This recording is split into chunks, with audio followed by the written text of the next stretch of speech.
If you talk to long-time WWE fans, or talk to fans who were fans during the Attitude Era, 2 years come up again and again, do they not? We've already covered the year 2000. We established that it was a pretty damn fantastic time to be a wrestling fan. But 1998, was it great?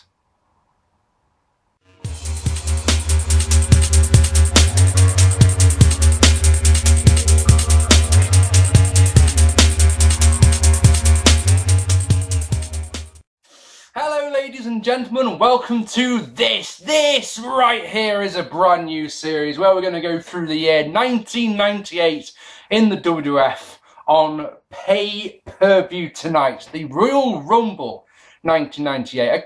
An interesting and important pay-per-view, this one, because this one is seen as the turning point, because at this point so far WCW has been kicking the shit out of the WWF, no matter how good the product is in the WWF, in the ratings and on pay-per-view buy rates. Yeah, they've been getting their asses whooped. This show is a turning point. Over the next year, the WWF will overtake WCW in the ratings, and then in 1999, as we know, they'll kick the shit out of them. But tonight, like I say, Royal Rumble 1998, we're live at the San Jose Arena in San Jose, California, home of SummerSlam 2001 and the Great American Bash 2007. There's 18,542 fans on hand. There's a blimp flying around, which is lovely.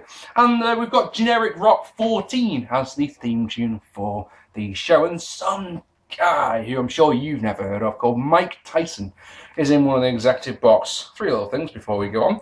The build-up package to this one makes it abundantly clear there is only one man who can win this match. That is Stone Cold Steve Austin. There's only one man who can win the Rumble. I just want to talk about one little thing, right, before we go on. And that's the NWA invasion of the WWF that's happening about now. So you may remember, of course, that WCW presented the NWO as outsiders, as a separate entity. They wanted to spin off the NWO and have their own show, which is one of those things that I've always wondered about, that if they did separate shows, WCW and NWO, what the fuck would the NWO do? I mean, who would they face? Each other? You know, one of those. Anyway, but it was treated as an invasion. So Vince saw this and tried to counter it on two fronts. Not one front. Oh, no, two whole fronts, yeah. Front number one was he would create 101 different stables. You may remember that during the end of 1997, we had the gang wars, yeah? You had various different stables. And he's thinking that if just one of these stables can catch fire, can catch half as much fire as the NWO has, then if we get behind Austin and we've got the stable, we can fucking shoot to the moon. But also, in 98 we get lots of stables as well, don't we? They have brought back the NWA, the National Wrestling Alliance. Once a proud name, its history goes back decades and decades and decades, but once it split off with WCW in the, was it the late 80s, early 90s? I don't care which, it doesn't matter. The NWA really has been a shell of its former glory, has it not? You can probably guess what the problem was here. This is 1998. Crash TV is starting to really come into its own. And the WWF are trying to attract new fans, not old fans. They want new fans. Excuse me. And these new fans have no idea what the NWA is. And more importantly, they don't give a flying fuck. And at the end of the day, to make it just a little bit worse, the people that they got are just like, why should we care?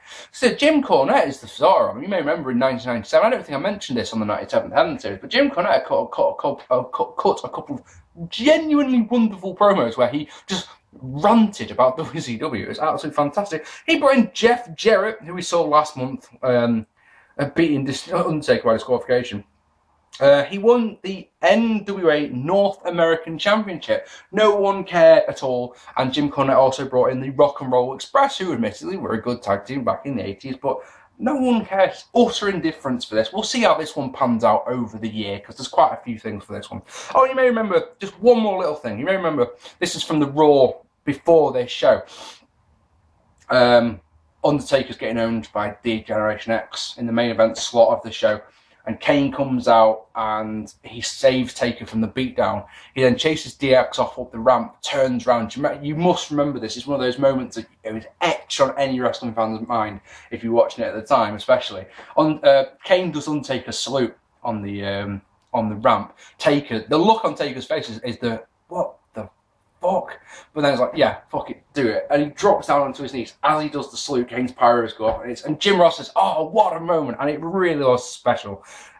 Genuinely good moment. Okay, on to the pay-per-view. Sorry, my eyes are hurting. Vader defeated TAFKA Goldust. TAFKA is what TAFKA is the artist formerly known as TAFKA. Nice. That's what I put.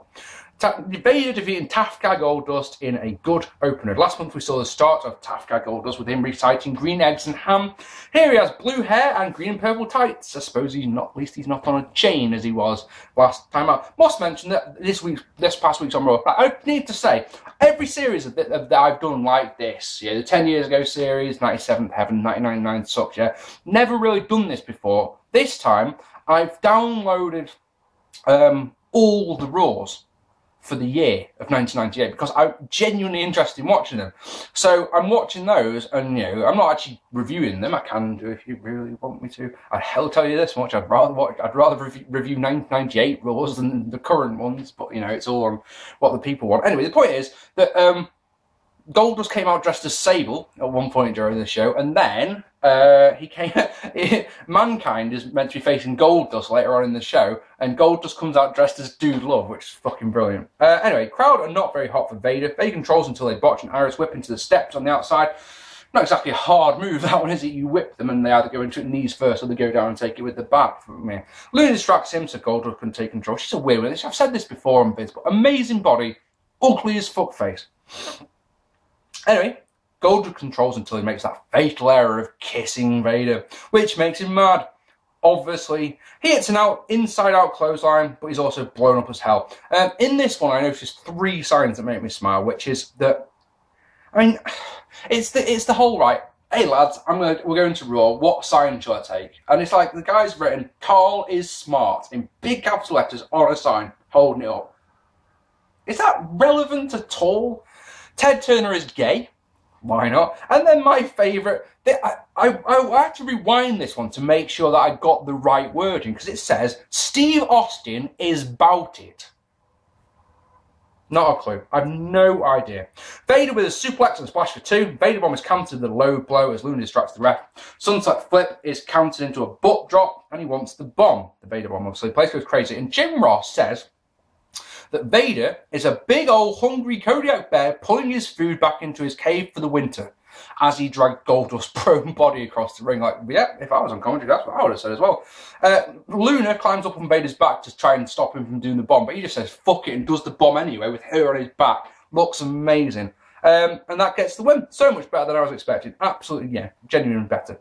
In the back, Michael Cole talks when Stone Cold arrives. He wants an interview, but Austin just tells him to park his truck. And then the Godwins want to know where Austin is, and Cole says he doesn't know. Despite the fact he's just watched Austin go through a door, Cole says, I've no idea where he is. Like, fucking idiot.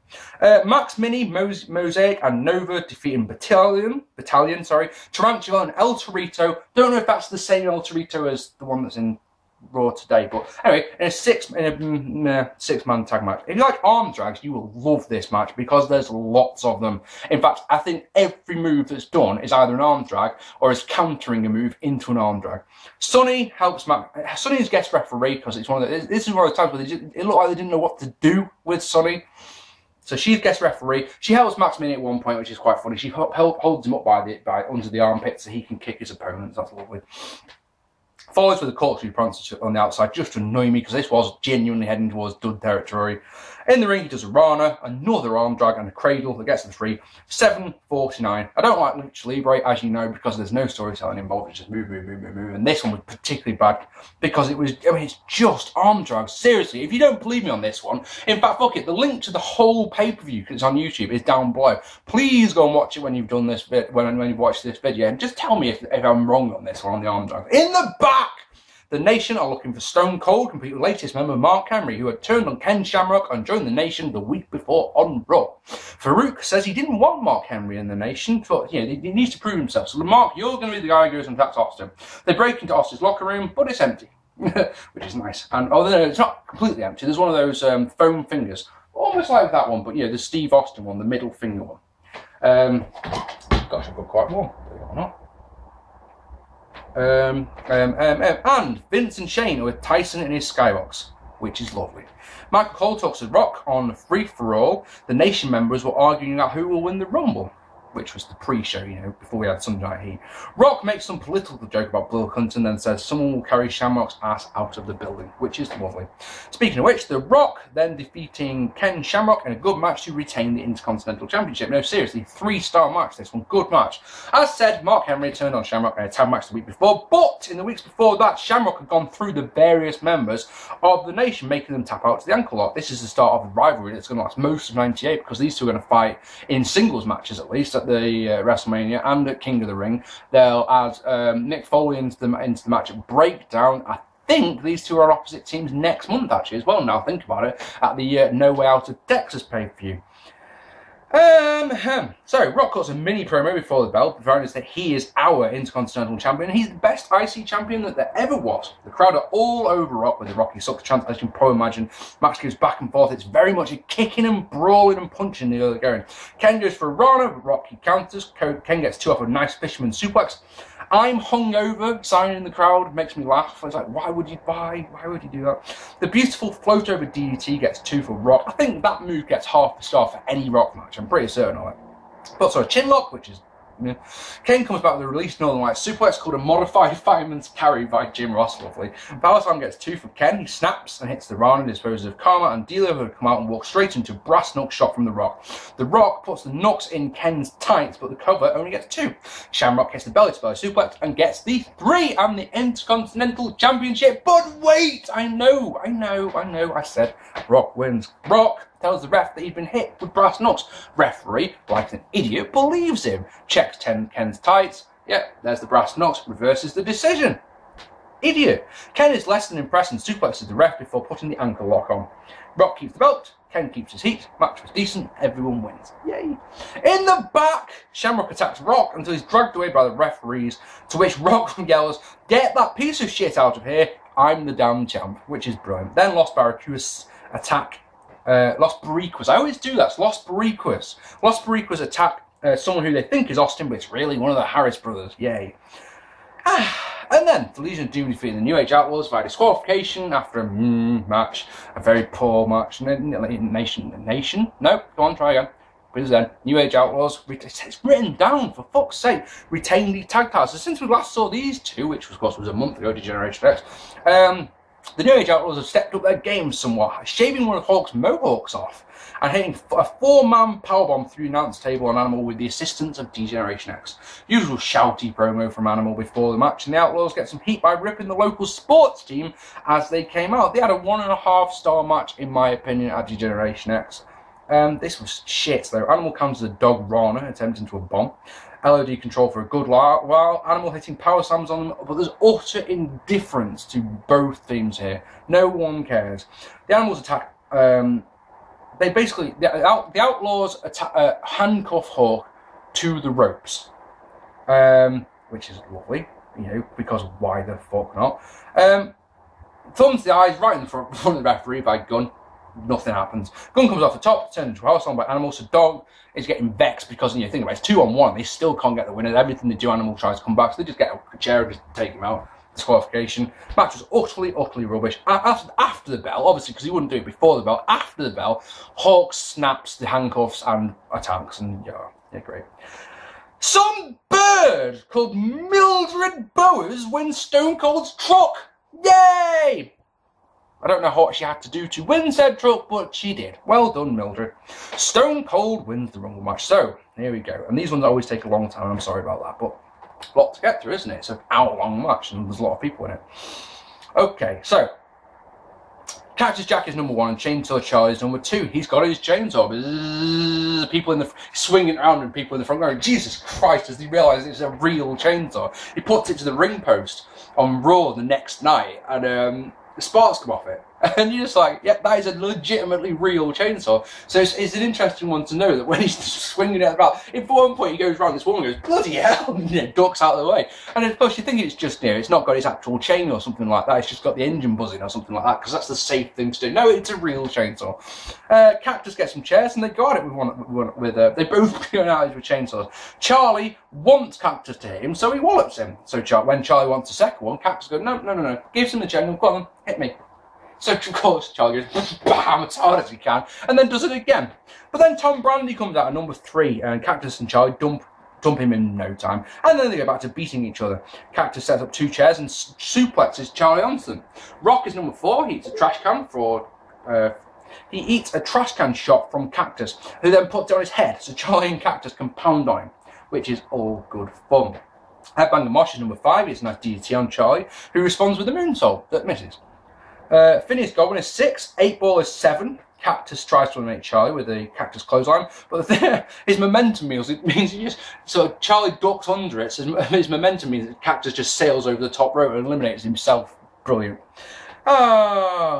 Lawler says that he's got an inside suit, but someone has attacked Austin backstage, as Bradshaw is number 8. Charlie goes over the ropes various times in this one. That's the main story of the early going in this one. You've got the babyface hanging on, you know.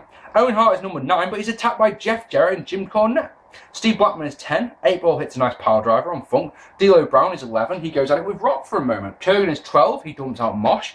Mark Miro is 13. Sable is wearing black leather and looks so fine. In fact, she's so hot that the crowd are more interested in her than the entire match that's going on. That's never a good thing, is it? I know I've lost my place. Yay! Kurgan eliminates Blackman as Rock and D'Lo go at it again. Shamrock is 14 to a big pop. He unloads on Kurgan with his crowd love, and they all team up to eliminate Kurgan. All good. 8-Ball with a nice sidewalk slam on D'Lo, while Rock hits a people's elbow or 2. Chainsaw Charlie to 0 reaction. It's like he's determined to get this move over, and just no one gives a fuck. Headbanger Thrasher is 15, but the crowd is still more interested in Sable, chanting for Sable, and Mankind is number 16. Crowd are like that when the announcer like, what the hell is he doing that? He goes straight after Charlie and dumps him out. Shamrock and Rock go at it as TAFKA Goldust comes out of 17. This time he's wearing silver and red, and he's got a painted on bra and panties just because he can. But as soon as he gets to the ring, sorry, I've lost my place now, that's not right. Miro shuffles away trying to get the attention off Sable. Goldust eliminates Mankind. Jeff Jarrett is 18, but as soon as he gets to the ring, here's Owen Hart. He lays into Jeff Jarrett. Jeff manages to get control and he thinks he's launched Owen out, but Owen skins the cat and Jeff Jarrett's doing his strut pose. Owen can't really walk up behind him and jumps him out, which is fucking brilliant, and it gets a massive pop. Fucking Honky Tonk Man is number 19. Yeah, I'd forgotten he's in this as well, don't worry. Triple H and China come out just for the hell of it. Triple H had suffered a dislocated kneecap a couple of weeks before, so he's on crutches. Rock launches Shamrock as China and Triple H team up to eliminate Owen Hart. Owen chases Triple H right up the entranceway, and then he falls over as he goes through the curtain. You can clearly see that he falls over. Now, of course, any proper announcer wouldn't. The right thing to do is to not mention it. Of course, Lawler goes, "Ha! He fell over." So I've got to mention it, haven't I? Ahmed Johnson is 20. Yeah, I'd forgotten that he's in this one, but I thought he'd gone months and months ago. He looks terrible. He looks out of shape. He looks like he's blown up when he gets to the ring, and all he's done is walk to the ring. Mark Henry is 21. He throws powder in Johnson's eyes. No one comes out of 22, so Lawler says that was meant to be Austin. Remember, he had the scoop earlier on. Ring is getting very full now, and as I say that, of course, as I write that, Johnson is eliminated, and as is Phineas. Phineas goes over the top rope, and basically axe kicks one of the referees on the way down. Fantastic. He's not meant to do that, but it's very funny. And then, in a great thing, it's great for all the wrong reasons, of course. Johnson gets up, tries to attack Phineas, but is so blown up that he falls back down again. Fucking just get out of here, man. Karma is 23. Lost my place. Press down too far. Karma's 23. He has to deal with Johnson on his way out, of course, because they were both members of the Nation at one point. But Johnson's just too blown up to do anything to Karma as well, so nothing goes there. And there's 4 members of the Nation there now. Austin's music hits at 24, and everyone who's in the ring just stops, stares at the entranceway. Austin, of course, comes in through the crowd and starts battering people left, right, and centre. He eliminates Miro and 8-Ball before he takes his damn vest off, Jesus Christ. Henry Godwin is 25. Savio Vega is 26. He brings the whole of Las Boricuas with him to eliminate Austin, and that goes about as well as you can probably imagine. Farouk is 27, so that's all 5 members of the Nation in there. James Ross calls him the most gifted athlete in the WWF. Farouk. Yep. Rock throws Austin through the ropes and they brawl on the outside. And it's crazy how little reaction these two get. Looking back on it with the benefit of hindsight, knowing that these two will go on to headline WrestleManias, and you know, this will be one of the best feuds ever. Yeah, no one gives a flying shit at this point. Dude Love is 28 for Mick's third attempt. He eliminates Bradshaw. Austin pulls Goldust through the ropes and they brawl on the outside. Chains is 29. Vader is 30. He launches Honky Tonk Man, goes after Goldust. Austin eliminates Thrasher and Karma. He counters a pile driver by Savio Vega and dumps him out. Goldust eliminates Vega while Henry charges at Dude and eliminates himself. Goldust is eliminated by Chains, who is then eliminated by Austin. But we don't get to see that. Honestly, that's missed by the cameras. When we see it on a replay, but at the time it doesn't happen. So there's 4 men left. Dude Love, Stone Cold, Rock and Farouk. The faces whip the Nation members into each other. Sweet shin music and a double arm DDT by Dude Love and Rock. He tries a mandible claw at Austin, but is countered and Farouk dumps him out. Rock sells tiredness, then dumps out Farouk, obviously. And the place, this is weird, goes nuts because it's Rock and Austin left. Austin dumps out Rock, but Rock manages to hang on, pulls himself in. So Rock hits, so Austin thinks, fuck it, hits him with a stunner, and Rock doesn't, you know, Rock does his classic overblown selling, and so he's staggering around instead of just being on the ground, and Austin just calmly eliminates him at 55 minutes and 22 seconds, winning his second Royal Rumble in the process. So this is something that some guy, Mike Tyson, is very, very pleased about. In fact, Michael Cole goes up to him and asks him, what do you think of that? And Tyson calls him cold stoned, which is fucking brilliant. I know, and he says he won a lot of money on that one as well, because he got a bet on Austin winning it. Why not? The match is okay. It had some good moments and it had some good stories in it. But yeah, Jim Ross says at one point in this match, yeah, that 17 people out of the 30, 17 are making their first Rumble appearance. And it shows there's a lot of nobodies, there's a lot of dead weight in there. And there's a couple of times where the ring fills up and there's way too many people in the ring. It's 2.5 stars if you're feeling particularly nice. How's that sound? And then, our main event. Can you hear that? Shut up. Thank you. Trying to do a video. So, in the main event, Shawn Michaels defeating The Undertaker in a good casket match to retain the WWF Championships. The video package is good. It focuses on the match at Hell in a Cell, for example, and The Undertaker and Kane, and Taker's history of casket matches, and it's all good. Jim Ross wonders why Kane isn't out here at ringside. So, I want to go through this one as it happened, because there's a lot happening in this one. So Shawn Michaels unloads with rights, tries to cross body off the second rope. He charges at Taker, but is dumped over the ropes and bounces off the edge of the casket. That, folks, right there is what injured Shawn Michaels' discs. That's what put him out for 4 years. That little bump, he's thrown over the outside, lands on the edge of the casket, bam! It doesn't even look bad. Doesn't really sell it at all. He's on Raw the next night. I think it's the night after that it all shit hit the fan. Michaels is boosted into the casket, quickly escapes. Taker goes old school, then launches Shawn Michaels over the ropes onto a cameraman. Stun going across the ropes by the champion. He goes up top to attempt another crossbody, which Taker reverses into a power slam and rolls Michaels into the casket. But stop that.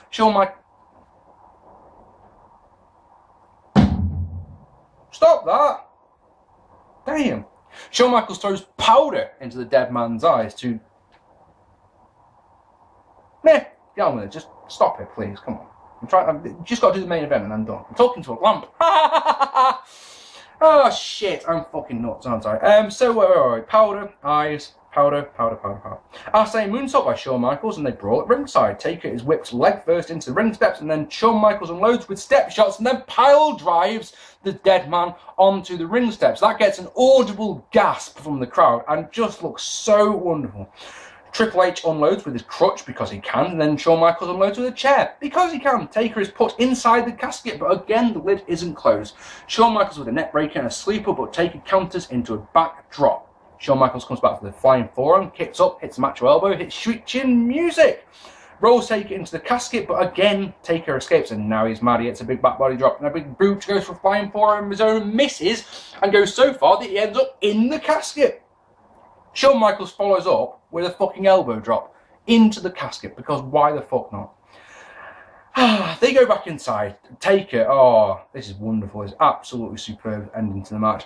He hits a get the fuck down chokeslam and then picks him up to tombstone him. And then thinks better of it and sort of calmly steps through the ropes to him, tombstones him off the apron into the casket. That, folks, is fucking awesome.